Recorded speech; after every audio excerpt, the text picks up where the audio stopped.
साल 1830 के आसपास की बात है। इलेक्ट्रिसिटी का एरा बस शुरू हो रहा था, बैटरीज बन रही थीं, सर्किट्स डिजाइन हो रहे थे, लेकिन एक बेसिक प्रॉब्लम सबको परेशान कर रही थी। रेजिस्टेंस को एक्यूरेटली मेजर कैसे करें? उस वक्त के इंस्ट्रूमेंट्स अनरिलायबल थे, रिजल्ट्स इनकंसिस्टेंट आते थे। इसी प्रॉब्लम के बीच एंट्री होती है British scientist Samuel Hunter Christie की। क्रिस्टी ने एक इंटरेस्टिंग सेटअप डिजाइन किया, जिसमें उन्होंने रेसिस्टर्स को एक स्पेशल ब्रिज फॉर्म में अरेंज किया। उनका आइडिया सिंपल था, कंपैरिजन के थ्रू मेजरमेंट। लेकिन उस वक्त उनकी डिस्कवरी इतनी पॉपुलर नहीं हुई। फिर आता है एक टर्निंग पॉइंट। चार्ल्स व्हीटस्टोन, एक ब्रिलियंट एक्सपेरिमेंटल फिजिसिस्ट जो इलेक्ट्रिकल मेजरमेंट्स को इंप्रूव करना चाहते थे, उन्होंने क्रिस्टी के आइडिया को लिया और उसे रिफाइन किया और दुनिया के सामने एक पावरफुल टूल इंट्रोड्यूस किया। इसका नाम पड़ा Wheatstone bridge. Breakthrough moment तब आया जब व्हीटस्टोन ने दिखाया कि अगर ब्रिज बैलेंस्ड हो जाए तो अननोन रेजिस्टेंस को मापा जा सकता है। अब समझते हैं ये मैजिक कैसे काम करता है।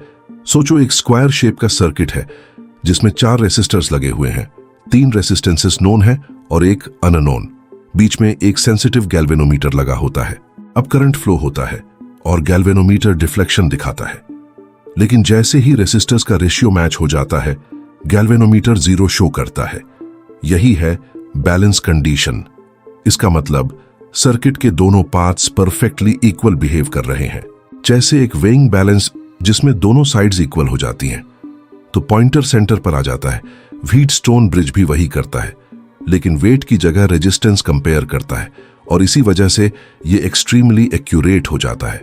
आज के टाइम में भी व्हीटस्टोन ब्रिज हर जगह यूज हो रहा है। लैबोरेटरीज में हाई प्रिसिशन मेजरमेंट्स के लिए, स्ट्रेन गेजेस में, जहां ब्रिजेस का यूज करके प्रेशर और फाइनर्स मेजर किया जाता है। Electronic weighing machines, industrial sensors, even कुछ मेडिकल डिवाइसेस सब indirectly Wheatstone bridge principal use करते हैं। सेमीकंडक्टर इंडस्ट्री में micro level resistance changes detect किए जाते हैं। इलेक्ट्रिक व्हीकल्स में सेंसर्स बैटरी और लोड कंडीशंस मॉनिटर करते हैं। आज एआई और नैनो टेक्नोलॉजी के एरा में हम नैनो स्केल चेंजेस मेजर कर रहे हैं, लेकिन प्रिंसिपल वही है, बैलेंस, कंपैरिजन, प्रिसिशन। सोचो, अगर चार्ल्स व्हीटस्टोन ने उस सिंपल ब्रिज को रिफाइन ना किया होता तो आज के एक्यूरेट सेंसर्स शायद एग्जिस्ट ही नहीं करते। ये सिर्फ एक सर्किट नहीं था, ये एक्यूरेसी का फाउंडेशन था। व्हीटस्टोन ब्रिज का बैलेंस आज भी साइलेंटली काम कर रहा है। देखो दुनिया, इसके राज को जानो, हर एक इन्वेंशन की स्टोरी पहचानो। कैसे चलती है मशीन, क्या है मोशन का फंडा, क्लियर होगा अब हर concept. No more tension, no फिकर, come on physics to boy. Knowledge की दुनिया में a new discovery, physics to boy. Let's unravel the mystery.